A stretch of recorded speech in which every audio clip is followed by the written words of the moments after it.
एक बीना मृदंग स्वर साजे, किंकिनी नूपुर ध्वनि एक स्वर बाजे।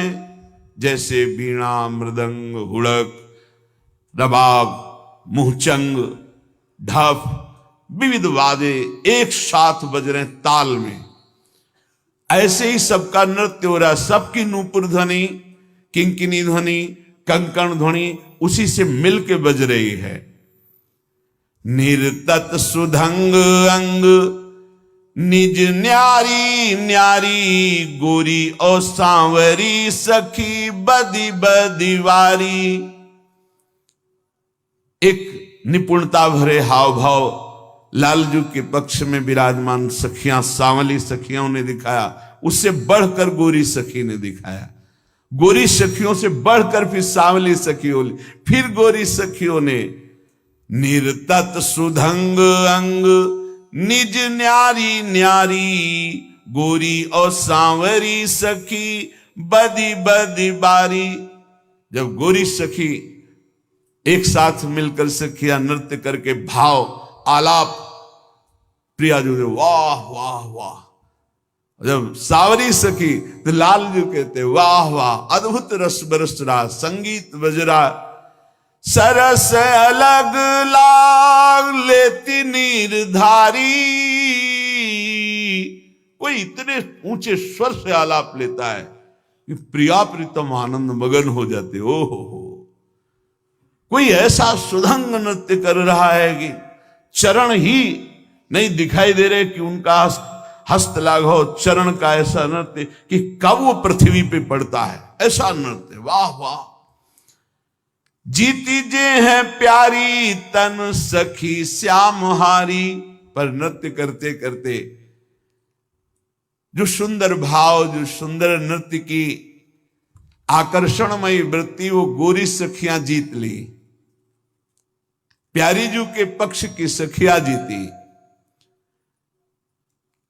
लालजू के पक्ष की सखियां और लालजू को देखने का भी अब अवसर नहीं दिया। इतना गुलाल उड़ाया गोरी सखियों ने। उड़े है गुलाल बहु रहो नभ छाई, छल सो चतुर सखी लाले गहिलाई। इतना गुलाल उड़ा कि किसी को कुछ दिखाई नहीं दे रहा, मानो रंग बिरंगा पूर्ण वातावरण हो गया। अब इतने में जब गुलाल थोड़ा शांत हुआ तो सांवरी सखियों ने देखा कि उनके पक्ष के जो लालजू थे वो गायब हो चुके हैं। गौर से देखा तो गोरी सखियों के बीच में सब सखियां घेरे हुई हैं, लालजू को पकड़ लाई। छल सो चतुर सखी लालई गहिलाई।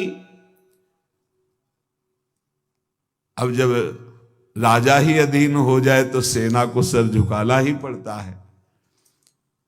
जितनी सांवरी सखियां है वो मुस्कुराती हुई गोरी सखियों की मानो अधीनता स्वीकार कर रही है।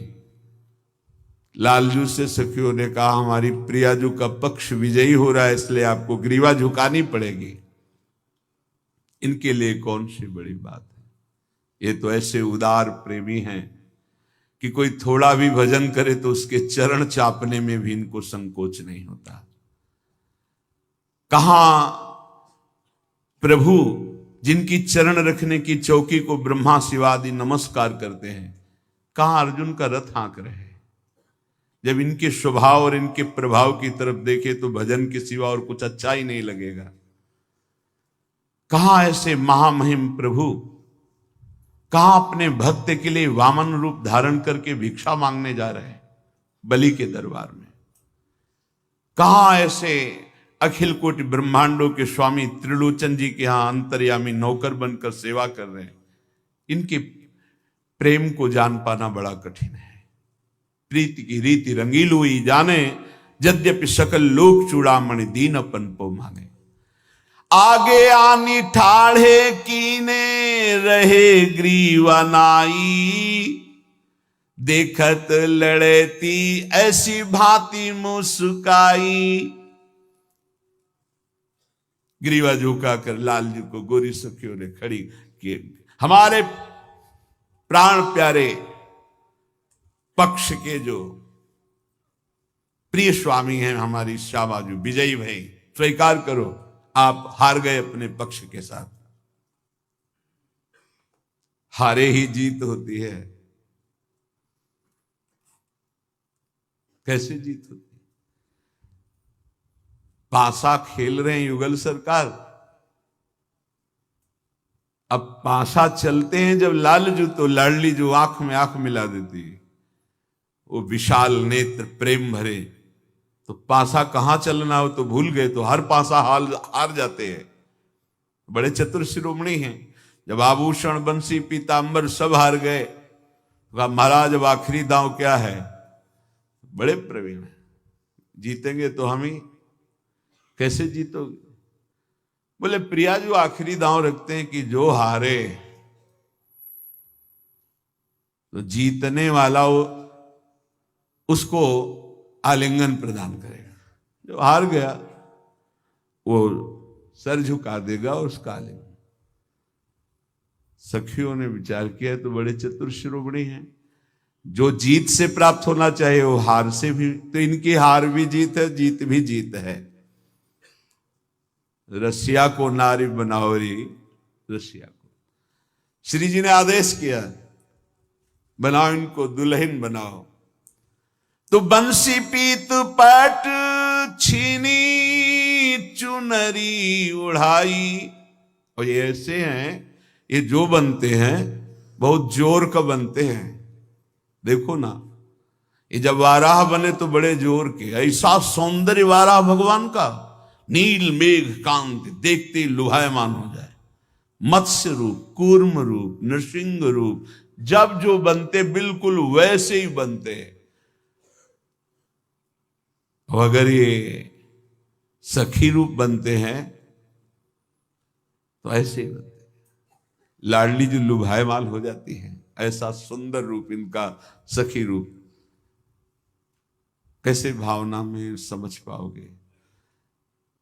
अंगुलियों से ऐसे घूंघट है, ग्रीवा थोड़ी टेढ़ी है, कजरारे बड़े बड़े नेत्र हैं, माथे पे सुंदर लाल रंग की बेंदी है, नथ वायु के जो नाक से वायु उससे हिल रही मोसर जो मोती है, और अधरों पे लालिमा है, कपोलों पे ऐसी श्यामता है कि गोरी के नेत्र फिसल जाते हैं। और जो मुस्कुराकर प्रिया जी की तरफ ऐसे करके देखती ला, कोटिन काम गुलाम है, ऐसा स्वरूप। और जो हमारी लाडली जो राजकुमार बनती है ना, ये प्रेम रंग का है। लाडली जू का श्रृंगार हुआ लालजू के रूप में, और लालजू का श्रृंगार हुआ लाडली जू के रूप में। बंसी पीत पट छीनी चुनरी ओढ़ाई, नैननी अंजन दियो नथ पहनाई। फिर युगल की सखियां भावरे फेरती। ये अत्यंत आसक्ति, ममता, प्रेम रस का यह स्वरूप है। इसमें रुचि भी नहीं होगी। अभी सखाओं के साथ राधा कृष्ण की होली का गायन तो रुचि हो जाएगी, क्योंकि अवतार लीला में भगवान उतर करके वो लीला करते, तो कहीं कहीं वहां पकड़ हो जाएगी। ये अद्भुत एकदम, या में मिलो नहीं मिले न कछु, अद्भुत प्रेम रस। दोनों सरकार दूल्हा दुल्हन के रूप में विराजमान है। दूल्हा गोरा, दुल्हन सावरी। फिर इसके बाद सखिया दोनों की आरती उतारती है। कैसे मिले? हित ध्रुव अंक भरी लीने है किशोरी, हित शोअधर रस देती मुख जोरी। ये स्वरूप सखियां देखती है। दयशीष हरिवंश प्रशंसत करी अंचल की छोर। देत अशीष निरख जुविती जन, जिनके प्रीति न थोरी, जैसे ही हरिवंश विपिन भूतल पर संत तब चल चूरी। सखिया आशीष देती है, युगल सरकार ऐसे ही रंग करो निश्वासर, वृंदा विपिन कुटी अभिराम, हों बलि जाऊं नागरी श्याम। सदैव कृपा की बाट जो होते रहो, जो हमें श्री जी ने वृंदावन का आश्रय आने को दिया, नाम महिमा सुनी, यही हमको कृपा से इस रस में पहुंचा देगी। श्रीपाद कह रहे हैं, न सत्याखे लोके स्पृहयति मनो ब्रह्म पदवी, न वैकुंठे विष्णोरपि मृगयते पार्षद तनुम, परम श्रीमद वृंदावन सरस भावोत्सववताम, निवासे धन्यानाम सुबहुक्रमि जन्मापि मृगयते। गजब कर दी। ये है हमारी प्यारी जू के चरणों की शरणागति। कह रहे न सत्याख्ये लोके स्पृहति मनो ब्रह्म पदवी, मैं तुम्हें सत्य कहता हूं, मेरे हृदय में सत्य लोक में विराजमान सबसे बड़ी इस लोक में पदवी, जिसे ब्रह्म पदवी कहते हैं, मुझे बिल्कुल नहीं रुचती, नहीं चाहिए। ये और भक्तों ने भी कहा, न पारमेष्ठम न महेंद्र धिष्णम न सार्वभौमम न साधिपत्यम। मुझे परमेष्ठी पद बिल्कुल नहीं चाहिए। आप बोलो परमेष्ठी पद नहीं चाहिए तो आपकी बात झूठी। 500 रुपये में तो ईमान खोने की हमारी स्थिति है। और ब्रह्म पदवी, हमें मोक्ष सुख नहीं चाहिए, तो तुम अधिकार कब प्राप्त किए मोक्ष सुख का? अभी तो लोक सुख का अधिकार पूरा नहीं प्राप्त हुआ। जब ब्रह्म पदवी का अधिकार हो फिर वो बोले मुझे ब्रह्म पदवी नहीं चाहिए, तब बात समझ में आती है। अपने लोग तो अभी 1000, 2000, 4000 में अपने ईमान धर्म को सुरक्षित नहीं रख सकते, ब्रह्म पदवी तो बहुत बड़ी बात है। बोले वेदान्न पे संन्यास्ते, तो उसने वेद कब स्वीकार किया? जब संन्यास्ते। बोले मुझे मोक्ष नहीं, कब तुम अधिकार प्राप्त किए मोक्ष सुख का? यहां बात श्रीपाद कह रहे हैं, अधिकार प्राप्त महापुरुष कि मुझे ये बहुत बड़ी महिमा की ये बात हृदय में आ जाएगी तो आप सोचो, जहां ब्रह्म पदवी को वहां मर्त्यलोक, यहां में मर्त्यलोक भ्रष्ट कर रहे हैं, मृत्यु लोक के भोग भ्रष्ट कर रहे हैं प्रभु एक कोने में, और वो भोग हम परास्त कर देता है। यहां कह रहे हैं ब्रह्म पदवी भी हमारे लिए कोई महत्व नहीं रखती, नहीं चाहिए। स्पष्ट, ना सत्याख्ये लोके स्पृहति मनो ब्रह्म पदवी, मुझे नहीं चाहिए ब्रह्म पदवी। जो सत्य लोक में सर्वश्रेष्ठ, जिसको त्रिभुवन में हर एक नमस्कार करता है, वो ब्रह्म पदवी है। ये है प्रियाजू के चरणारविंद की शरणागति की स्थिति। जरा ध्यान से सुनिए। न वैकुंठे विष्णोरपि मृगयते पार्षद तनु, मुझे भगवान वैकुंठनाथ का जय विजय पार्षद जो पद है वो मुझे नहीं चाहिए, नहीं चाहिए मुझे पार्षद तनु। पर कुछ तो चाहोगी आपकी। हाँ है, क्या? मैं कीड़ा बनाना चाहता हूं, पर वृंदावन का। ये बड़ी बात है। परम श्री वृंदावन सरस भावोत्सववताम, निवासे धन्यानाम सुबहुक्रम जन्मापि मृगयते। मैं खोज कर रहा हूं, चाह कर रहा हूं इस बात की कि मुझे वृंदावन में कोई कीड़ा बना दिया जाए। जो वृंदावन वासी हैं, इनकी जूठन में लौटेंगे, इनकी चरण रज में लौटेंगे, कभी इनके चरणों के नीचे पड़ जाएंगे तो हमें प्रियालाल मिल जाएंगे। यहां शरीर छूट जाएगा तो प्रियालाल बन जाएंगे। मुझे वैकुंठ का पार्षद पद, ब्रह्मा की परमेष्ठी पदवी नहीं चाहिए, पर मुझे चाहिए क्या? श्री वृंदावन सरस भावोत्सववताम, निवासे धन्यानाम सुबहु क्रमी, क्रमी माने कीड़ा, जन्मानि मृगयते, ऐसी मुझ पर कृपा हो जाए कि किसी भी जन्म में मुझे वृंदावनवासी बना दिया जाए। कैसे? बोले कीड़ा बनाकर, नाली का कीड़ा बना दो, किसी ऐसी जगह कीड़ा बना दो जहां ब्रजवासियों की चरण धूलि में मैं लोटूं, उनकी जूठन में लोटूं, तो मुझे प्रियालाल मिल जाएंगे। ये बड़ी बात, मुझे प्रियालाल की प्राप्ति हो जाएगी। यहां का कीड़ा भी सहचरी बपू को प्राप्त होता है, ध्यान रखना। जब नवीन अवस्था में यहां प्रवेश हुआ था सन्यास में, तो यही रमण रीति में खड़े होकर एक संत भगवान को अंतर्ध्यान हो गए। उन्होंने कहा था, बाबा वृंदावन आए हो, अगर यहाँ टिक गए, टिकना कठिन है, अगर यहाँ टिक गए तो बाहर से आए हुए पक्षी को भी यहाँ सहचरी वपू मिलता है, तुम तो मनुष्य शरीर से आए हो, बस टिक जाना। टिक जाने का कई रहस्य होता है। शरीर को प्रिय भाव से सब प्राणी देखते हैं, देह प्राणते प्रिय कछु नाही। जब ये शब्द छूट जाएगा तो टिक जाओगे। ना देह की परवाह, ना प्राणों की परवाह, केवल प्रियालाल के मिलन की चाह, अब उसे कोई नहीं गिरा सकता। और जब देह प्राण की प्रियता प्रधान होती तो फिर भगाना, ये आकर्षण, काम क्रोध लोभ मोह मद मत्सर रोग विविध प्रकार, ये हमको भगाते हैं वृंदावन से। और जब देह प्राण दोनों न्यौछावर है तो फिर भागने की कोई जगह नहीं रहती। श्रीधाम वृंदावन में यदि एक बार कोई आ गया है तो कह रहे हैं, श्रीमद वृंदा विपिन कुसुमा मोदवाही समीरो। देखो कितनी बड़ी बात है, ये कभी मिथ्या नहीं हो सकती।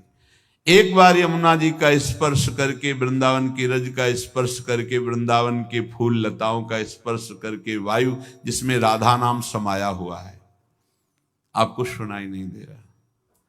जैसे आप यही ट्रांजिस्टर लाइए तो जो पकड़ पावे अगर, तो जो लखनऊ में हो रहा है, कानपुर में हो रहा है, वो स्टेशन जहां लगाओगे तो यहीं सुनाई देने लगेगा। तो यहां वायु में है ना वो, तो यहां जो हो रहा है उसके लिए कोई ट्रांजिस्टर नहीं बना है।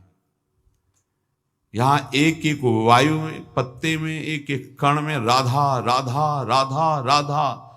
वो अंदर से जब स्टेशन में लग जाएगा ना आपका हृदय, वृंदावन स्टेशन, चिदानंद वृंदावन स्टेशन, ऐसा कोई यंत्र ही नहीं बना है, तो दिखाई देगा राधा यशो मुखर मत खा।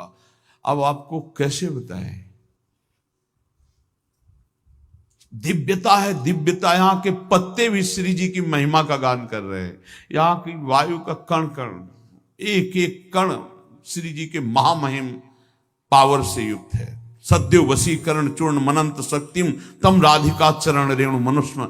तो अगर कोई वृंदावन आ गया, देखो कह रहे हैं, श्रीमद वृंदा विपिन कुसुमा मोद वाही समीरो। वायु, समीर कहते हैं हवा को। यमुना जल का स्पर्श करके, रजरानी का स्पर्श करके, बिहारी बिहारिन का स्पर्श करके, प्रेमी जनों का स्पर्श करके, यहां जो आया उसको जब वायु स्पर्श कर लेती है, यस्मिन देशे सरति तद्वच्छिन्न कृष्णा प्लुतो वा।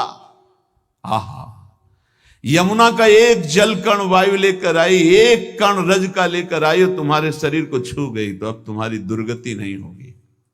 विश्वास, तब ही सुधरे बात, हमारा जन्म नहीं होगा।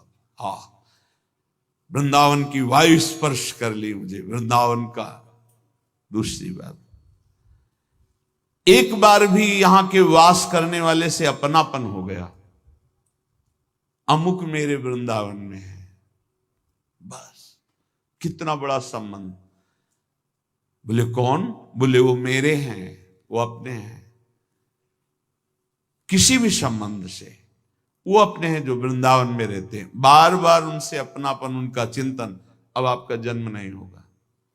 संबंध, यहां की वायु स्पर्श कर गई, या यहां के वास करने वाले को एक बार जीवन में अपने स्थान दे दिया। जैसे पति पुत्र परिवार के प्रति तुम्हारी ममता है, एक ममता का हिस्सा उधर चला गया वृंदावनवासी के प्रति। मानो तुम्हारे घर का कोई वास कर रहा है, तो ऐसा जैसे यहां बहुत से संत जन वास करते हैं, तो किसी परिवार से आए हुए, मेरा बेटा वृंदावन वास करता है, मेरा भाई वृंदावन वास करता है, चलो किसी के घर से कोई नहीं आया तो उसके भाव, मेरे गुरुदेव वृंदावन वासी, मेरे महाराज जी, मेरे महाराज जी, इसी संबंध से वृंदावन कल्याण कर देता है।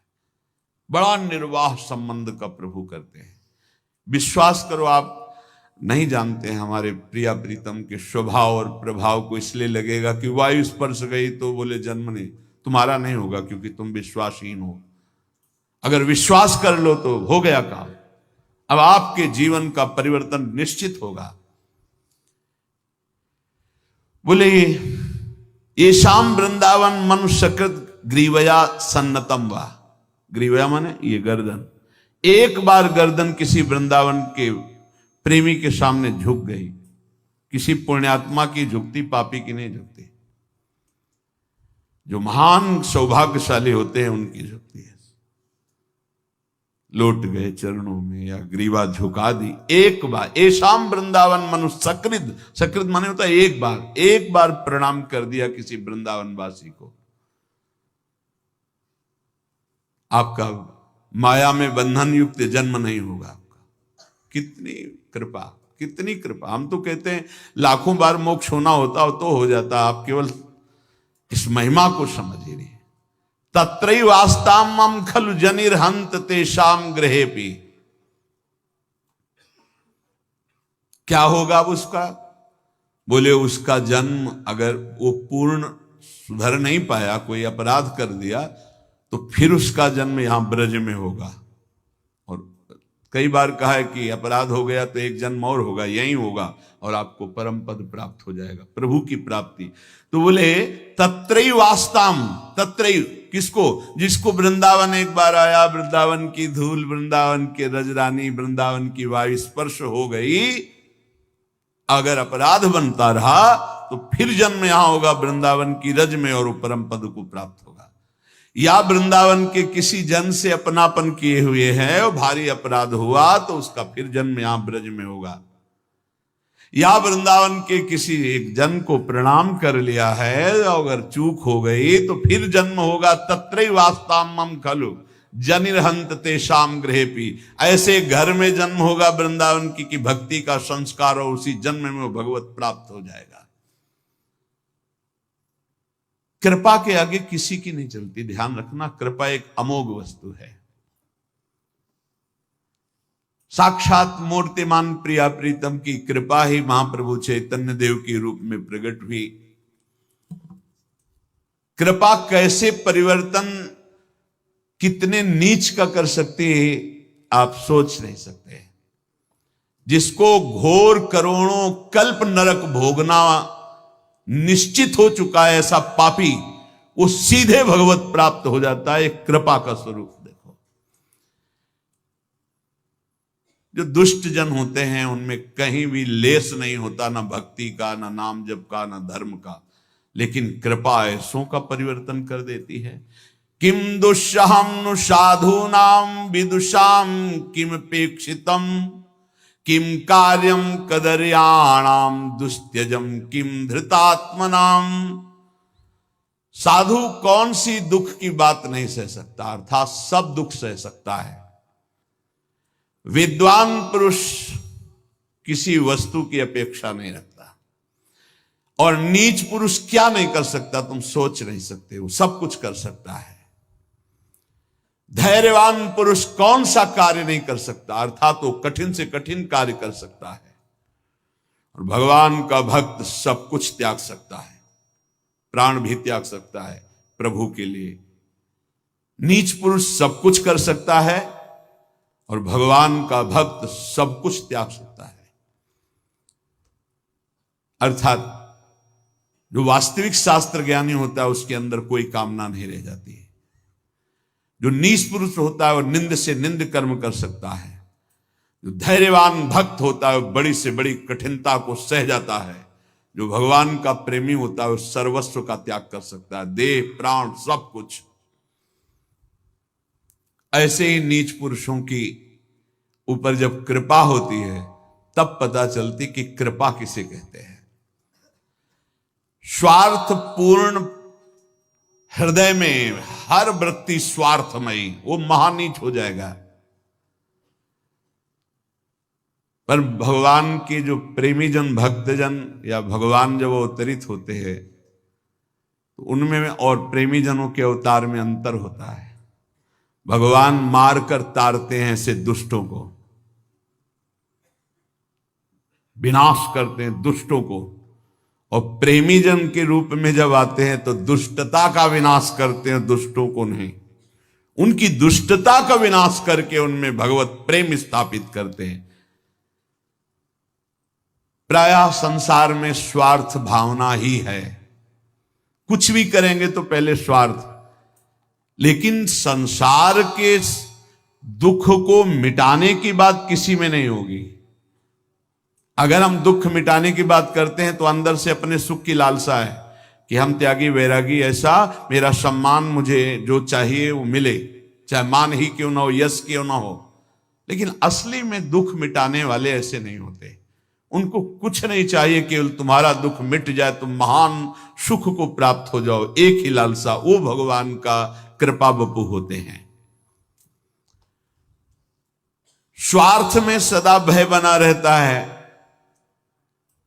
और परमार्थी सदा निर्भय रहता है। स्वार्थ में सहन करने की शक्ति नहीं होती और परमार्थी सब कुछ सहन कर सकता है। स्वार्थ में अभिमान होता है और परमार्थी दैन्य होता है। स्वार्थ में क्रूरता होती है, परमार्थ में दयालुता होती है। स्वार्थ में अविचार पाप होता है, परमार्थ में विचार और सुकृत होता है।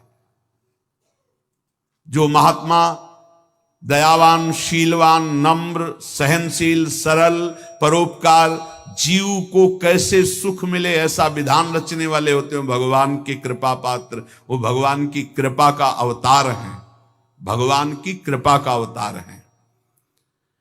पर क्रूर पुरुष ऐसे महापुरुषों पर भी क्रूरता करने से चूकते नहीं, और महापुरुष ऐसे क्रूरों पर भी दया करने से चूकते नहीं। ये दोनों की बात है।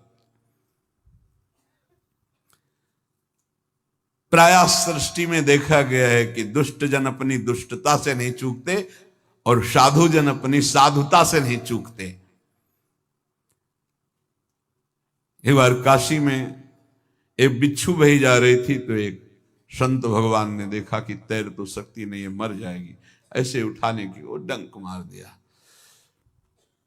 फिर जल में गिरी, फिर उठाया, फिर डंक मार दिया। कई लोग स्नान कर रहे थे, बोले संत भगवान जब वो बार बार डंक मार रही है तो आप क्यों बार बार उठा रहे हैं? बोले उसका स्वभाव है डंक मारना। जब वो अपने स्वभाव को जड़ जी होकर नहीं छोड़ पा रही तो मैं तो चैतन्य महात्मा रूप होकर अपने स्वभाव को कैसे छोड़ दूं? इसको निकाल के रहूंगा। मारा, फिर भी सहन करके बाहर निकाल दिया। दुष्ट अपनी दुष्टता और साधु अपनी साधुता। जिस समय महाप्रभु गौरांग देव श्री कृष्ण चैतन्य महाप्रभु नाम रस का पान करा रहे थे तो नवद्वीप में ही उस समय जगाई मधाई नाम के दो क्रूर कर्मा, यद्यपि इनका जन्म विप्रकुल में हुआ था पर बहुत ही राक्षसी स्वभाव के थे। राक्षसा कलिमाश्रित जायन्ते ब्रह्मयोनिषु, ब्रह्मयोनि विप्र। कलियुग में ऐसे प्रायः लोग होंगे जो विप्रकुल में जन्मकर राक्षसी भाव को प्राप्त होंगे। राक्षसा कलिमाश्रित जायन्ते ब्रह्मयोनि, मानो ये सूत्र उनके ऊपर पूरा लागू था। जगाई मधाई दोनों भाई आपस में बड़ा अनुराग रखते थे, पर दोनों शराब पीना, मांस खाना, व्यभिचार करना, दीनहीन को सताना, क्रूर हिंसा करना, यह स्वभाव था। इनको बादशाह की तरफ से सेना व्यवस्था मिली थी। ये नदियां जहां महाप्रभु चैतन्य देव का, ये वहां के कोतवाल बनकर आए हुए थे दोनों। ये कोतवाल का पूरा प्रजा संहारक स्वरूप इनका था। ये बिना छत्र के बादशाह थे, जो चाहे वो कर सकते थे। कोई भी दुष्कर्म ऐसा नहीं था जो नित्य इनसे ना होता हो। सेना प्राप्त थी, सुरक्षा प्राप्त थी, घमंड था, पापाचरण कर रहे थे। जब कोई साधु महात्मा दीनहीन को सताने लगता है तो उसके नाश का समय आ जाता है, पक्का समझो। जब संत निंदा बनने लगे, संत द्रोह बनने लगे, तो जान लेना अब तुम्हारा नाश होना है, इसीलिए तुम ऐसा कर रहे हो। यदा देवेषु वेदेषु गोषु विप्रेषु साधुषु धर्मे मयि च विद्वेषा सावा आसु विनश्यति, शीघ्र उसका विनाश हो जाएगा। यदि कोई दीनहीन परम पवित्र भगवत मार्ग में चलने वालों का अपमान शुरू कर दे तो उसका नाश पक्का हो जाएगा। आशु विनश्यति मतलब शीघ्र ही नाश होने वाला है। साधो वज्ञा तुरत भवानी, कर कल्याण अखिल के हानि। ये न कभी देव मंदिर जाना, न पूजा करना, न किसी साधु महात्मा का संग करना, ये तो बहुत दूर की बात थी। कई बार शराब पीना दिन में और मांस खाना भोजन में, और अगर कहीं ब्राह्मण साधु को देख लिया तो अपमान करना इनका स्वभाव था। ये किसी को भी कहीं भी जूतों से पिटवा देते, कहीं भी किसी के साथ व्यभिचार अत्याचार कोई बोल नहीं सकता था, जगाई मधाई। सम्मान करना तो इनके स्वभाव में नहीं था, इनसे थर थर कांपते थे सदगृहस्थ। सामने पड़ा मानो काल पड़ गया, अब क्या होगा, ऐसा। किसी की इनके सामने हिम्मत नहीं होती थी जाके खड़ा हो जाए। धर्म क्या है, नाम जप क्या है, भगवत मार्ग क्या है, कोई पता नहीं। जहां सुनते कि बड़ा धनी, उसके यहां पूरी फौज के साथ जाके लूट लेते। बादशाह इनके अधीन था, अगर वो विरोध करता तो कत्ल करवा देते। कोई भी इनके बेविचार से सुरक्षित नहीं था। जहां इनकी दृष्टि पड़ी उसके धर्म को भ्रष्ट कर देना। इनके पास यही पापाचरण पूरे जीवन के थे। मदिरा पीकर उन्मत्त होकर पापाचरण करना। काजी इनको सुरक्षा दे रहे थे, धन दे रहे थे, तो सब मिले हुए थे, शिकायत नहीं कर सकते किसी से। अब इनका शिविर पड़ा महाप्रभु चैतन्य देव की जहां वास, उसी के आसपास। मोहल्ले के लोगों के प्राण सूख गए कि दोनों राक्षस भाई अपनी सेना के साथ यहां, अब पता नहीं क्या होगा। कोई भी इनसे आंख मिला नहीं सकता था। बात करने की तो बात जाने दो, पाप की पराकाष्ठा, क्रूरता, नीचता सब भरी हुई थी। मानो जैसे रावण के अत्याचार या कंस के अत्याचार, ऐसे इनका अत्याचार। एक दिन ये मदिरा में उन्मत्त हुए पागलों का प्रलाप करते हुए देखा कि नित्यानंद महाप्रभु और हरिदास जी जा रहे हैं, गाली बकना शुरू कर दिया। नित्यानंद जी ने लोगों से पूछा, है कैसे लोग हैं कि संत वेश को देख करके गालियां दे रहे हैं, क्या है? बोले प्रभु इनकी तो चर्चा ही मत करो और दूरी बना के रखना।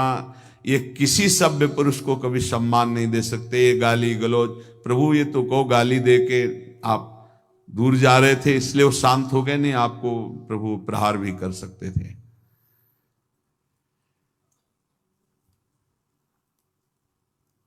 थोड़ा मुस्कुराते हुए नित्यानंद महाप्रभु ने कहा, अभी इसका पाला हम लोगों से नहीं पड़ा है, तुम डरो मत।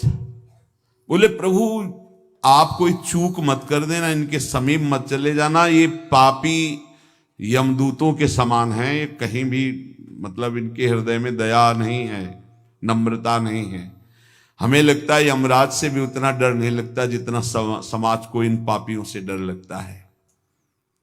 इन्होंने जन्म तो ब्राह्मण के घर में लिया है, लेकिन ये नीच राक्षसों से भी बुरे आचरण करते हैं। प्रभु हमारी प्रार्थना है कभी इनके समीप मत जाना। ये आपको केवल आज गालियां दी है दूर से, इसलिए प्रभु हम आपसे प्रार्थना करते हैं। नित्यानंद जी ने सुना और कहा असली अधिकारी तो यही है। अब इनको हम नाम उपदेश करेंगे, देखते हैं। जो नाम पे श्रद्धा रखते हैं, सत्कर्म करते हैं, उनके उद्धार में कोई संशय नहीं है। उद्धार तो इनका होना चाहिए। यदि ऐसे लोग भगवान नाम के द्वारा उद्धार न किए जाए तो फिर नाम की महिमा क्या। जो नाम जब करते हैं, सत्कर्म करते हैं, उनका उद्धार तो पक्का है। इनका उद्धार होना चाहिए। ऐसे पापी का उद्धार निश्चित होगा, क्योंकि एक बार इन्होंने हमें गाली दी है, अब इनका तो कल्याण होगा। कुछ तो दिया, यही बड़ी बात होती, संतों की यही बड़ी बात होती। माधोदास बाबा माधुकरी मांगने जाते थे तो एक माई बहुत बुरे स्वभाव की थी, जहां देखती तो सैकड़ों गालियां शुरू कर दे। संतों का जिद्दी स्वभाव होता है, और यह सिद्धांत में सिखाया जाता है कि जिस गली में अपमान हो उस गली में जरूर जाइएगा। लेकिन आप देख लीजिएगा, जिस घर में कुर्सी डाल के मधुकरी मिलेगी उसी में जाएंगे, और जिस दरवाजे में गाली मिलेगी उस एरिया में नहीं जाएंगे। और जबकि उपदेश है, जिस घर में कुर्सी डाल के बैठा ला जाए कभी मत जाना, और जिस घर में गाली मिले वहां जरूर जाना, क्योंकि मधुकरी का रंग वही सही ढंग से बैठेगा आपके हृदय में। लेकिन उल्टा होता है, साधक घबरा जाता है, इस गली वाला गाली देता, ले जाएंगे, वहीं जाना चाहिए। गाली देने वाले एक दरवाजे, राधे श्याम, फिर गाली मिले, खड़े होके फिर एक बार बोलो राधे श्याम, फिर वो मारने को दौड़े तो भाग जाओ। हाँ। तो आपके हृदय की दशा इतनी महान हो जाएगी कि ठाकुर जी मिल जाएंगे, पक्का समझ लो। नित्यानंद जी ने विचार किया, सही अधिकारी तो यही हैं। हमारे प्रभु के नाम की बड़ाई इसी बात में है कि ऐसे नीच पुरुषों का उद्धार होना चाहिए। जैसे लोग कह देते हैं कि आपके पास वो तो आने लायक नहीं थे, आपने क्यों बैठा ला। नहीं, तुम भले मत आओ, क्योंकि तुम दूर से सुनकर हमारी बात मान रहे हो। आज प्रभु उनको घेर कर लाए, आज राधा राधा बुलवाएंगे हम उनसे। आज के बाद इनके जीवन के खाते में एक ऐसा पुण्य चढ़ जाएगा जो इनका कल्याण करके ही रहेगा। वृंदावन आए, संत से मिले और राधा राधा बोले। हम ऐसे लोगों से बुलवाते हैं, बोलो राधा राधा, राधे राधे, हम कहा बोल राधा, 5 बार बोल राधा राधा, बोल राधा राधा राधा राधा राधा, हमका जा काम हो गया। हाँ, चाहे अफ्रीका से आओ चाहे अमेरिका, राधा राधा बोल, 5 बार बोल राधा राधा। वो आए तो हम कहा 5 मिनट शुरू कर राधा राधा, बोले आज जपेंगे। ऐसे नहीं बोलो, हमारे सामने क्या बोलोगे, बोलो। क्यों? इसलिए कि इस भूमि पर बैठकर तुमने संत के सामने राधा राधा बोला, अब तुम्हारा पक्का कल्याण। माधोदास बाबा जी उसी के मधुकरी मांगने पहले जाते हो, जो ही जाते सो गाली देना शुरू कर दे। अब ये अपनी निष्ठा में, वो अपनी निष्ठा में। एक दिन पोछा लगा रहे थे, मानेगा नहीं, ये सब चीजें मिलती हैं कृपा से, बहुत बढ़िया कृपा मिलती है। पोछा उठाया, मारा ऐसे, बाबा ने कहा आज मिला कुछ। माधवदास बाबा ऐसे लिए बोले, अभी तक तो गाली मिलती थी, आज पोछा मिला है। गए, पानी से पोछा धोया, देखा काम आएगा, उसकी बर करके बत्ती बनाई कपड़े की, और उसमें घी डाल करके दीपक जला, जगन्नाथ जी के यहाँ जलाया। ये भिक्षा में मिला था प्रभु से। कुछ दिनों बाद उस माई की ऐसी बुद्धि बदली कि बाबा जब गए राधे श्याम, रो पड़ी। कुछ और उपदेश नहीं देना पड़ा, सेवा पहुंच गई ना, रो पड़ी। बाबा मुझ पापिनी का उद्धार होगा, मैंने आपको इतनी। बोले माँ तुम्हारा उद्धार हो गया, तुमने जो पोछा दिया था वो दीपक जगन्नाथ जी के प्रकाश के काम में आया, तुम्हारा परम मंगल हो जाए। ऐसे ही होते संत जनों का स्वभाव, गाली देने वाले का परम मंगल कर देना। प्रशंसा इसी बात की भगवान के नाम के कि ऐसे पापियों को परम पद मिले, तब ये विशेष नाम की कृपा के अधिकारी हैं। अनाधिकारी को देखो, महापुरुषों का स्वभाव होता है। प्रचार वाले को इतनी सामर्थ्य होनी चाहिए कि किसी कामासक्त की आकर्षण वृत्ति में ना फंसे और धनासक्ति की, धनाकर्षण में ना फंसे और घोर अपमान होने वाले को भी नाम सुनावे, तब प्रचार का अधिकार प्राप्त होता है। प्रचार करने गए धन की भावना, प्रचार करने गए काम भोग में परास्त हो गए, प्रचार करने गए मान में परास्त हो गए, तो आप ही लुढ़क गए तो उद्धार क्या होगा? ऐसा इसीलिए प्रचार तब करना चाहिए जब भगवत प्राप्त हो जाए, तभी वास्तविक प्रचार होता है। भगवान नाम का उपदेश करने का अब इनका अवसर आ गया है। नित्यानंद महाप्रभु ने कहा, क्यों? पहली बार में इन्होंने दिया है क्या? गाली। अब बदले में हम देंगे नाम, देखते इनका कल्याण होगा कि नहीं। राधा बाबा ने कहा था कि महापुरुषों की दृष्टि होती है, एक बार पड़ गई तो पीछा, हाँ वो फिर पीछा नहीं छोड़ेंगे, उसका कल्याण करके छोड़े। जा भाग, कितना भागेगा, जहां भागेगा हर चौराहे पर तुम्हें मिलेगी कृपा और तेरा उद्धार होके ही रहेगा। इसीलिए महत्संगस्त दुर्लभ हो, बड़ी कृपा होती जब भगवान, देखो ऐसे पर कृपा हो गई। नित्यानंद महाप्रभु का दर्शन किया और गाली शुरू कर दी, और उनकी दृष्टि गई तो बोले अब इनका उद्धार पक्का होना। उनके उद्धार में क्या संशय रहेगा? नित्यानंद जी ने मन ही मन विचार किया कि इन बेचारों का अब मंगल का समय आ गया है, इनको हम नामोपदेश करेंगे। भगवत प्रेमी महात्माओं का संकल्प मात्र बड़े से बड़े पापी को परम पद में पहुंचा सकता है। सत्रति सत्रति सा लोकांतारयति। अब हम समझे भगवान के विधान को कि श्री कृष्ण चैतन्य महाप्रभु जहां विराजमान है, इन दोनों की ड्यूटी क्यों लगी है, क्योंकि अब इनका उद्धार होना है। नित्यानंद महाप्रभु जी ने हरिदास जी से कहा, नामाचार्य हरिदास जी से, इनको उपदेश किया जाए चल के। हरिदास जी ने कहा, बर्र के छत्ते में बिना मतलब ईंट मारना चाहते हो? अरे प्रभु ये बहुत ही दुष्ट है, कैसे? नित्यानंद जी ने कहा, अरे कुछ नहीं होने वाला, चलते नजदीक से बोलते, नाम जोर जोर से चिल्लाएंगे ना, महाप्रभु कहते कि नाम का जय घोष करना चाहिए। हरिदास जी ने कहा, प्रभु आपके मन में जो बात आई ना, पहली बात इनके ऊपर कोई प्रभाव नहीं पड़ेगा, और दूसरी बात सिंह के मुंह में जाके हाथ डालना, ये नाम प्रचार नहीं कहलाएगा, आत्महत्या कहलाएगी। प्रभु बिल्कुल मत जाओ, इनके पास है ऐसे। आप कहोगे किसी ऐसे प्रांत में चलो जहां कोई नाम नहीं जानता, हम खूब प्रचार, इनके सामने मत चलो, सिंहों के मुंह में हाथ मत डालो, ये ऐसे है। नित्यानंद महाप्रभु ने कहा, यही महाप्रभु चैतन्य देव का आदेश है कि अनाधिकारी को भी नाम का। बोले प्रभु हम तो कह रहे हैं प्रचार बंद हो जाएगा, प्रचार बंद हो जाएगा ऐसे लोगों के संग से, ये प्रहार कर देंगे, मानेंगे नहीं, ये दुष्ट हैं प्रभु।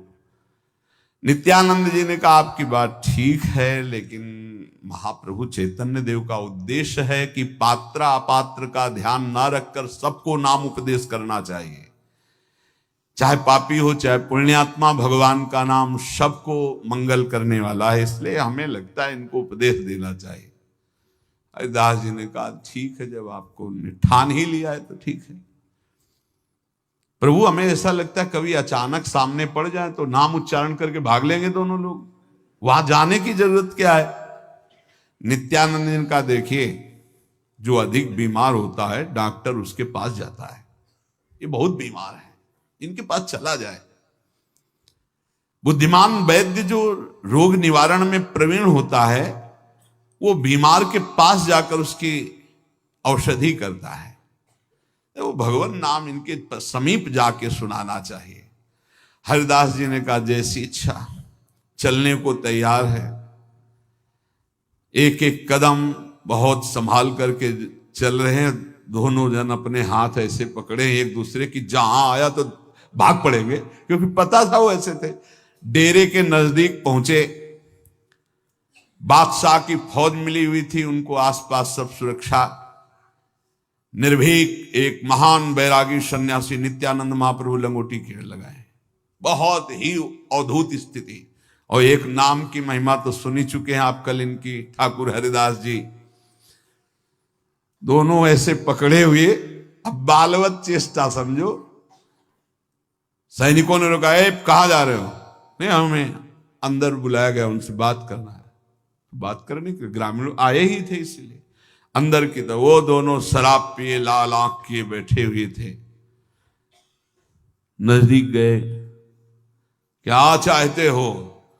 तो उनका कृष्ण कहो, कृष्ण भजो लेहु कृष्ण नाम, कृष्ण माता कृष्ण प्रीता कृष्ण धन प्राण।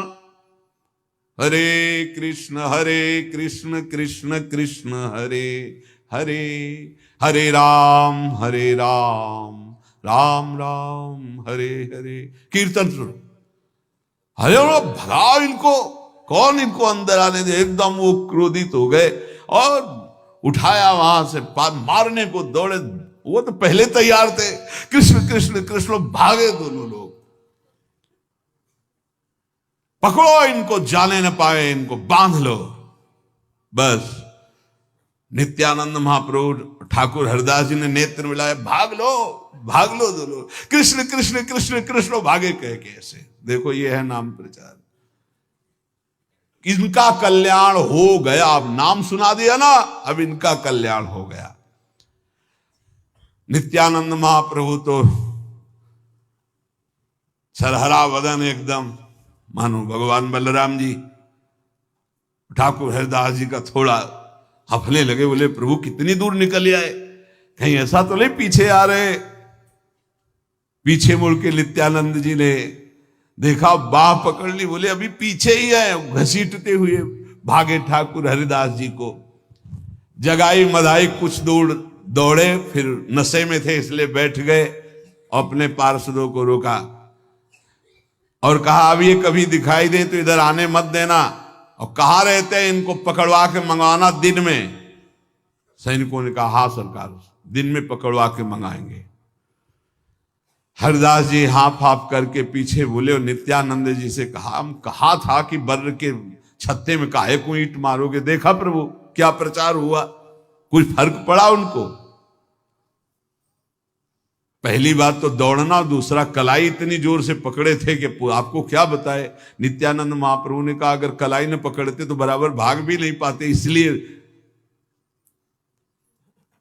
हरिदास जी ने कहा कि देखो हम कहते हैं कि प्रभु की ऐसे लोगों के संग ना किया जाए, यही अच्छा रहेगा। प्रभु ये लोग सुधरने वाले नहीं हैं। हरिदास जी ने जब ऐसा कहा तो नित्यानंद महाप्रभु हंसकर बोले उनका कल्याण हो गया। तुम क्या समझते हो उनका कल्याण हो? बोले रहने दो प्रभु, उनका कल्याण हो, इतने महान अपराध करने वाले। हंसते हुए नित्यानंद जी ने कहा कि इनका कल्याण हो गया, फिर समझ लो इनका कल्याण हो गया। उसी बल से हम जैसे कहते हैं ना, एक बार राधा बोला सुना, ये रजिस्टर में बहुत बड़ा हिसाब पड़ेगा। नित्यानंद जी ने कहा एक दिन देख लेना इनको, अगर ये महाभागवत न बन जाए तो हमको बताना। नाम बीज हमने बो दिया, बलिहारी है ऐसे महापुरुषों की, ऊसर में भी फसल तैयार कर दी। ये जे भी चैतन्य महाप्रभु के समीप गए, महाप्रभु ने कहा देखो प्रचार मंडल के मुखिया आ गए, क्या नगर का वृत्तांत है। हरिदास जी ने कहा प्रभु बहुत चंचल है नित्यानंद महाप्रभु, आज पिटने से बच गए, नहीं पक्का पिटते, ऐसी जगह प्रचार करवाने के लिए गए। प्रभु ने कहा क्या बात हो गई, क्या नई चंचलता कर दी। हरिदास जी ने पूरा वृत्तांत सुनाया कि हमने मना किया था पर ये माने भी नहीं, वो लोगों ने बहुत गालियां दी, मारने के लिए पीछे दौड़े, ऐसा ऐसा पूरा वृत्तांत सुनाया।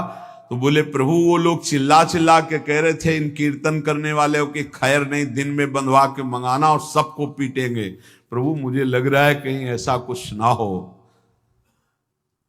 नित्यानंद जी बीच में बोल पड़े, देखो महाप्रभु आपका आदेश है कि पात्र और अपात्र को ना देखा जाए, सबको नाम का उपदेश किया जाए। प्रभु आपकी आज्ञा का पालन किया है। प्रभु हम तो आपके एक एक शब्द पर अक्षरशः वैसे ही चलते हैं जैसा आपका आदेश होता है, और आप अगर ये समझते हैं कि मैंने गलत किया तो प्रभु क्या आपका अवतार ऐसे लोगों के उद्धार के लिए नहीं हुआ? आप प्रभु विचार कीजिए, क्या नाम प्रचार के लिए कठिनता देखी जाती है? या सुगमता देखी जाती है, ना कठिनता ना सुगमता, केवल नाम का प्रचार। प्रभु आपका आदेश है कि चांडाल पर्यंत महान पापी को भी नाम का उपदेश दिया जाए। प्रभु, हम जन्म से ही घर बार छोड़कर टुकड़े पाते हुए भिक्षा के आपकी शरण में हैं, हम आपकी आज्ञा का उल्लंघन नहीं कर सकते, चाहे प्राण चले जाए। जब ऐसी बात नित्यानंद महाप्रभु की सुनी तो हंसते हुए कहा कि श्रीपाद नित्यानंद जी की जब ऐसी भावना है तो ऐसे कोई पापी ही नहीं जिनका उद्धार ना हो सके। महाप्रभु श्री कृष्ण चैतन्य देव ने कहा। पास में बैठे हुए श्रीवास और गंगादास भक्तों ने कहा, प्रभु कोई महाभागवत नहीं जिनकी चर्चा कर रहे हैं, घोर राक्षस हैं, राक्षस। संपूर्ण नगर में उनका आतंक छाया हुआ, कोई बहन बेटी माता इनकी क्रूरता से नहीं बच सकती, बहुत ही राक्षस हैं। उनका नाम जगाई मधाई है, प्रभु बहुत क्रूर हैं। प्रभु ने हंसते हुए कहा कि उनकी क्रूरता जोरदार है या हरि की दयालुता। अरे जिन्हें नित्यानंद जी ने निश्चय कर लिया है कि इनका उद्धार हो जाए, वो पापी कैसे रह सकते हैं? श्रीपाद की कृपा हो गई, अब इनका उद्धार पक्का। महाप्रभु श्री कृष्ण चैतन्य देव ने कहा। मानो महाप्रभु ने निश्चित कर दिया कि अब जगाई मधाई का उद्धार पक्का हो जाएगा। महात्मा का दर्शन होना ये अंतिम जन्म का प्रतीक है कि अब हमारा संसार से अंतिम जन्म है। सच्ची मानो, जब कभी किसी का अंतिम जन्म होना होता है तो भगवान के प्रेमी संतों का संग मिल जाता है। साधु नाम दर्शनम पुण्यम तीर्थभूता ही साधवः कालेन फलते तीर्थम सद्यः साधु समागमः। संतों का शरीर ही तीर्थराज प्रयाग है, चलते फिरते तीर्थराज प्रयाग। मुद मंगल में संत समाजू जो जग जंगम तीर्थ राजू। इनके दर्शन मात्र से बड़ी भारी पवित्रता हृदय में होती। संत दर्श जिमी पातक टरे, संतों के दर्शन मात्र से पाप नष्ट होते हैं। तीर्थों का तो नियम पूर्वक बहुत काल तक अवगाहन किया जाए, सेवन किया जाए, तब पाप नष्ट होते हैं। और संत तत्काल, कालेन फलते तीर्थम, और सद्य माने तुरंत, तुरंत साधु समागमा, दर्शन मात्र से पाप का नाश ये संत दर्शन से होता है। अतएव सच्चे तीर्थ तो भगवान के प्रेमी संत जन हैं। सचमुच जिनका हृदय कोमल है, जो सभी प्राणियों को सुख पहुंचाना चाहते हैं, जिसकी बुद्धि में किसी से भी घृणा नफरत द्वेष नहीं है, जिनका स्वभाव बन गया है परोपकार करना, ऐसे साधु पुरुष घोर से घोर पापी को भी परम पद प्रदान कर सकते हैं। महात्माओं की स्वाभाविक इच्छा होती है कि कोई दुखी ना हो। यदि प्रसन्नता पूर्वक वो किसी को भी हृदय भरी दृष्टि से देख ले तो उसी दिन से उसका परिवर्तन शुरू हो जाएगा। उसका बेड़ा पार हो गया जिसको किसी भगवत प्रेमी महात्मा ने अपना करके देख लिया, ये मेरा जन है। अब चाहे जितनी खोटी बुद्धि हो, चाहे जितना कुसंगी हो, बस महात्मा का संग न छोड़े तो काम बन जाएगा। और महात्मा का संग तुम करो न करो, अगर थोड़ा भी हाथ पकड़ा दिए तो तुम्हें छोड़ने वाले नहीं। डांट कर, फटकार कर, दुलार कर तुम्हें भगवत प्राप्ति करा के ही छोड़ेंगे, ऐसा स्वभाव होता है। नहीं, ये लगता है ना कि हमारी हार हो जाएगी, जैसे कोई साधक तो फिर लगता है कि नहीं नहीं तुम्हारी हार नहीं है, सीधे मेरी हार। अगर तुम्हें भगवत प्राप्ति ना हुई तो मैं हार गया, माया जीत गई। कबड्डी का खेल है, वो अपनी तरफ घसीट रही, हम अपनी तरफ घसीट रहे, हमारी तरफ बहुत लंबा पावर है, आचार्य इष्ट देव पूरा ऐसे खींचना, पर वो हाथ ही ना पकड़ावे तो बात अलग है। हाथ पकड़ा दो तो बस बेड़ा पार हो गया। घोर पापी जगाई मदाई का नित्यानंद महाप्रभु जी ने नाम सुना करके प्रारंभ कर दिया, कल्याण का बीज बो दिया। नित्यानंद महाप्रभु ठाकुर हरिदास जी, इनको आकर गांव वालों ने बताया कीर्तन वालों के ऊपर विपत्ति आने वाली है, क्योंकि उस दिन आप कह आए थे ना, तो वहां सब प्लानिंग बन रही है। ये राक्षस जरूर जरूर महान आतंक फैला देंगे। अब तो कीर्तन करने वालों का नगर में रहना ही ठीक नहीं है जब तक इनका डेरा हो।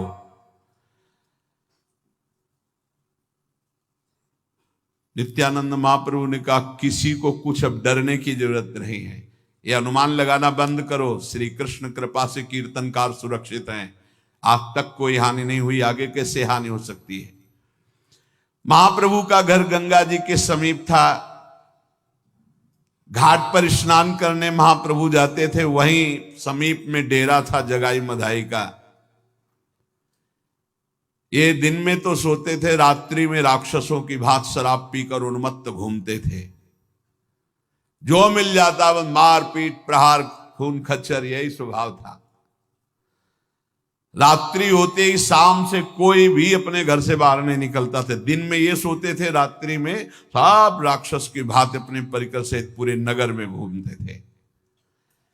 और रात्रि में नियमित रूप से कीर्तन होता था महाप्रभु चैतन्य देव के परिकर का। मंजीरा वाद्य मृदंग आदि बज रहे थे, बीच बीच में हरि बोल कीर्तन संकीर्तन त्रितापहारी। जहां नाम संकीर्तन होता सारे पाप नष्ट हो जाते हैं। नाम संकीर्तनम यस्य सर्व पाप प्रणाशनम। बड़ी ध्वनि उच्च स्वर से हो रही थी, नाम के बीच में हरि बोल और अद्भुत नृत्य। एक परिकर बंगाल से आया था, यहाँ कामधेनु गौशाला में काफी दिन कीर्तन हुआ। क्या कीर्तन था, अचल बिहार में रहते थे कि बाहर निकल करके एकांत खड़े होकर सुनो तो रोना ही रोना केवल। ऐसे आर्त भाव से नाम का कीर्तन, बंगाल प्रांत से आए हुए थे। 15-20 दिन ऐसे कीर्तन की धूम मची थी, पूछो मत। जब भाव से चित्त जोड़कर कीर्तन किया जाता है तो एक अद्भुत आनंद आता है। अब कीर्तन की ध्वनि तो इनके डेरे में पहुंचती ही होगी, और नित्यानंद महाप्रभु ने कीर्तन सुनाया ही था। महाप्रभु ने भी मुस्कुराते हुए कहा था कि अब इनका तो कल्याण हो ही जाएगा। एक दिन रात्रि के समय नित्यानंद महाप्रभु के घर की ओर वो आ रहे थे। महाप्रभु ने देखा कि ये दोनों उन्मत्त होकर जा रहे हैं नगर की तरफ, और ये शराब में चूर एकदम। नित्यानंद महाप्रभु उधर से निकले, बोले कृष्ण कृष्ण कृष्ण कृष्ण जोर से, कृष्ण कृष्ण कृष्ण कृष्ण कृष्ण कृष्ण कृष्ण हे। जैसे कोई चिढ़ रहा हो ना तो चिढ़ाए दूर से। वो मदिरा में बेहोश हुए। उन्होंने कौन जा रहा है, कौन ऐसा कह रहा है। नित्यानंद महाप्रभु चुप होने की जगह बोले कृष्ण कृष्ण कृष्ण कृष्ण कृष्ण कृष्ण कृष्ण हे। बोले कौन ऐसा है जो मेरे से डरता नहीं है, ये बोल रहा है। नित्यानंद महाप्रभु ने कहा क्यों, तेरे से क्यों डरे, क्या है तेरे में जो मैं डरूं। मदाई ने कहा कौन है तू, मेरा नाम नहीं सुना, कहां जा रहे हो रात्रि में। नित्यानंद महाप्रभु ने कहा संकीर्तन हो रहा है, तुम्हारे जैसों के भाग्य में नहीं बधा है, नाम कीर्तन हो रहा है, उसमें जा रहे हैं सम्मिलित होने के लिए। तो तुम्हारा नाम क्या है। बोले अवधूत। हे अवधूत कोई नाम होता है, हमें चिढ़ा रहा है। गुस्सा हो गए वो दोनों। अवधूत अवधूत अवधूत कोई नाम होता है, ये दिल्लगी कर रहा है मेरे बल को जानता नहीं। और उसने एक सुराही रखी हुई थी, ऐसे सुराही उठाई, मारी जोर से, पूरी सुराही नित्यानंद महाप्रभु के मस्तक पर लगी, और उसका मिट्टी का पका हुआ पात्र जो फूटा वो ऐसे, उससे रक्त स्राव होने लगा। उसके टूटे हुए कपड़े से जब रक्त स्राव माथे से होने लगा उपहार में, अब इतनी जोर का मारा था कि बड़ा भारी रक्त स्राव हुआ। सब ऐसे कपड़े लाल रंग से रंजित होने लगे।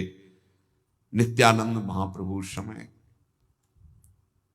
भगवान से प्रार्थना कर, क्रोध नहीं, प्रभु अब तो उद्धार कर दो इनका। क्या संतों का हृदय होता है। महाप्रभु नित्यानंद जी रोने लगे और कहा प्रभु अब इनकी दुर्दशा हमसे नहीं देखी जाती। मतलब क्या हृदय है महापुरुषों का। क्या हृदय है भगवान के निज जनों का, जिनके शरीर में उन्होंने आघात किया, मारा, रक्त स्राव रहा, उनके लिए प्रभु की तरफ देख करके प्रभु अब इनकी दुर्दशा देखी नहीं जा रही, अब इन पर कृपा करो। ये केवल महापुरुषों की स्थिति होती। करत जे अनुशहन निंदक तिन्हु पे अनुग्रह कियो। नित्यानंद जी के इस प्रकार अश्रु प्रवाह करके भगवान की तरफ पुकारने में और चिढ़ गया, क्योंकि शराब के नशे में। दूसरी बार जब प्रहार करने को उद्यत हुआ तो जगाई ने हाथ पकड़ लिया। मधाई की अपेक्षा जगाई थोड़ा सा कोमल प्रकृति का हुआ और उसने कहा, तुम्हें पता है तेरे लिए प्रार्थना वो कर रहे हैं, तू शराब के नशे में जान पा रहा है वो क्या कह रहे हैं? वो भगवान से प्रार्थना करेंगे तुम्हारा मंगल होना चाहिए, दोबारा प्रहार मत कर देना। विरोध में आ गए जगाई जी मधाई के। नित्यानंद महाप्रभु तो आनंद से वो पूरा शरीर रक्त से, मधाई ने दोनों हाथों से ऐसे, जगाई ने मधाई को ऐसे दोनों हाथों से बांध लिया और कहा बिल्कुल नहीं, अब नहीं। लाल लाल आंख किए हुए मधाई ने कहा, ये तो सीधा अपना नाम भी नहीं बता रहा था, कह रहा था अवधूत अवधूत और कृष्ण कृष्ण कृष्ण, इसको मेरे बल का पता। घसीट ले गए जगाई जी मधाई को। तूने क्यों रोका? मैं उसे मारूंगा।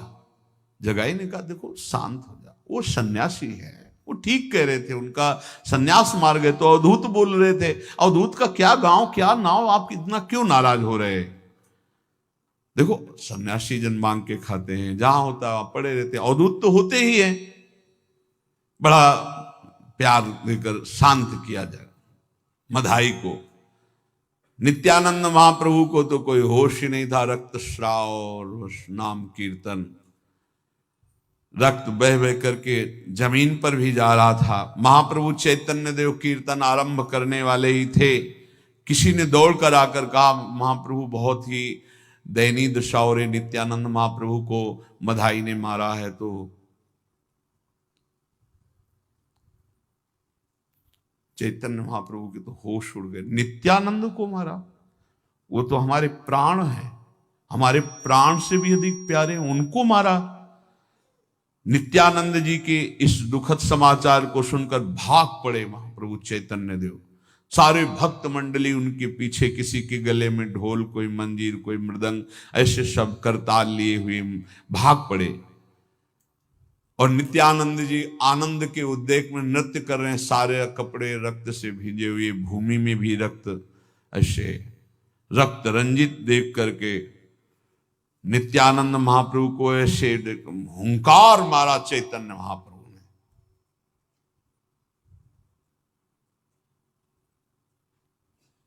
मानो सुदर्शन का ऐसे करके। तो नित्यानंद महाप्रभु ने देखा तुरंत और चरण पकड़ लिया, कहा प्रभु नहीं नहीं नहीं, प्रभु नहीं, इसके लिए आपका अवतार नहीं हुआ। प्रभु आप इनको परिवर्तित कर दीजिए, इनके स्वभाव को परिवर्तित करिए। कितनी दयालुता! प्रभु आप पापी का संहार करने के लिए अवतार नहीं लिए, आप पाप का संहार करने के लिए अवतार लिए। प्रभु इन पापियों पर दया करो, प्रभु मेरी प्रार्थना निष्फल न जाए, इन पर कृपा करो, प्रभु इनका उद्धार करो। प्रभु मैं दीनहीन आपके ही बल से उद्धार की बात करता हूं, यदि आप इस पापी का संहार कर देंगे, मेरी अंदर की जो प्रार्थना है वो निष्फल हो जाएगी। मैं संहार के लिए प्रार्थना नहीं कर रहा, मैं इनके पाप संहार की प्रार्थना कर रहा हूं, इनको साधु बनाने की, इनको भगवान नाम प्रेमी बनाने की प्रार्थना कर रहा हूं। हे महाप्रभु गौरांग देव, ये सच्चे कृपा के अधिकारी हैं आपके, आप अनुग्रह कीजिए। नित्यानंद महाप्रभु ने गोरे चरणारविंद में मस्तक रख दिया और कहा प्रभु इनको दंड नहीं, इनको निष्पाप कीजिए। चैतन्य महाप्रभु ने नित्यानंद जी को उठाया और बोले आपने आज मेरे जो क्रोध उत्पन्न हुआ था उसको शांत कर दिया, नहीं आज पता नहीं क्या हो जाता। सभी को ऐसा महसूस हुआ था कि सुदर्शन चक्र गर्जना करते हुए महाप्रभु के हाथ में आने वाला है। ऐसा सबको दिखाई देने लगा था कि आकाश मार्ग से सुदर्शन, जो भक्तजन थे, सुदर्शन चक्र आ रहा है। कोई आश्चर्य की बात नहीं है। अम्बरीश जी के पीछे सुदर्शन चक्र रहता, दुर्वासा जी को त्रिभुवन में भगाया। फिर ये तो भगवान के साक्षात अवतार हैं, कोई साधु महात्मा थोड़ी। ये ऐसा थोड़ी कि तपस्या करके भजन करके फिर ऐसे नहीं, ये तो अवतार है। आचार्य भगवान ही अवतरित होते। जब जब होए धर्म के हानि तो तब तब तनुधरि प्रकटतानि, जाने और दूजो नहीं। वो स्वयं सच्चिदानंद बपू भगवान ही, दूसरे कोई किंचन मात्र है। ये भावना कभी ना करे। एक होते हैं कि जन्म हुआ मानव की तरह, फिर साधना करके वो भगवत स्वरूप होते हैं, और एक होते हैं साक्षात भगवान अवतरित होते हैं। जैसे श्री कृष्णचंद्र जी की बाल लीला, जैसे श्री कृष्णचंद्र जी की कैशोर लीला, ऐसे आचार्य की बाल लीला, कैशोर लीला। और ये जगत में प्रभु आते हैं दुष्टों का विनाश करके धर्म स्थापना के लिए, ये आते हैं दुष्टता का विनाश करके धर्म की स्थापना करने के लिए। प्रभु कृपालु हुए। नित्यानंद महाप्रभु की प्रार्थना पर बहुत से भक्तों ने एक साथ प्रार्थना की, प्रभु नित्यानंद जी का संकल्प पूरा होना चाहिए। प्रभु आप करुणा करके अवतरित हुए हैं ऐसे पापियों का उद्धार करने। प्रभु यदि आप क्रोध करेंगे तो खलबली मच जाएगी पूरी सृष्टि में, क्योंकि आपके क्रोध को, इसलिए समस्त भक्त मंडली ने प्रार्थना की, प्रभु नित्यानंद जी की बात पूरी होनी चाहिए। ये अब भक्त मंडली को ऐसे प्रार्थना करते देख करके देखा कि भक्त मंडली कांप रही है। कोलाहल पूरे नगर में मच गया कि नित्यानंद जी को मारा जगाई मधाई ने। प्रभु शांत भाव से चुपचाप खड़े हैं, किसी को कुछ पता नहीं कि क्या करना चाहते हैं। शास्त्रों भक्तों ने सुदर्शन चक्र के दर्शन किए थे। जब नित्यानंद महाप्रभु चरणों में गिरे तब अंतर्ध्यान हुआ, ने आ चुके गर्जना करते हुए। शास्त्रों भक्तों ने देखा था कि सुदर्शन चक्र आ चुका है। नित्यानंद जी की प्रार्थना से सुदर्शन चक्र आकाश में अंतर्ध्यान हो गया। ऐसा नहीं कि केवल भावना हुई थी। हरिदास जी ने, ठाकुर हरिदास महाप्रभु की तरफ देखा और कहा, प्रभु अब देरी नहीं, इनका उद्धार होना चाहिए। और प्रभु मधाई ने मारा, जगाई ने बचाया है।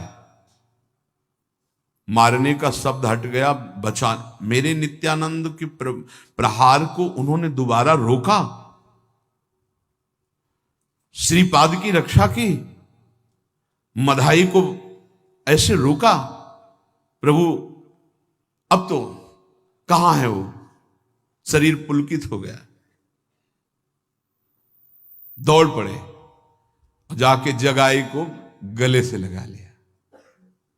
महाप्रभु का स्पर्श, यही तो प्रगट अवतार में सुख होता है। पर समझ नहीं पाता, कोई बिरला ही समझ पाएगा।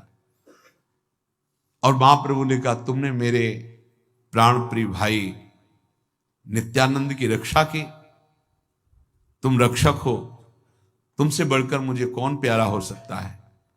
बार बार ऐसे गले से लगाते हैं। प्रभु का आलिंगन जी मिला तो कुछ बोलने की जगह मूर्छित हो गया। जब चेत आई तो चरणों में लौटने लगा, मुझ पापी का उद्धार कर दो प्रभु, मुझ पापी। प्रभु के आलिंगन मात्र से पाप नष्ट हुए तो हृदय में दैन्यता आई, रोने लगा खड़े होकर।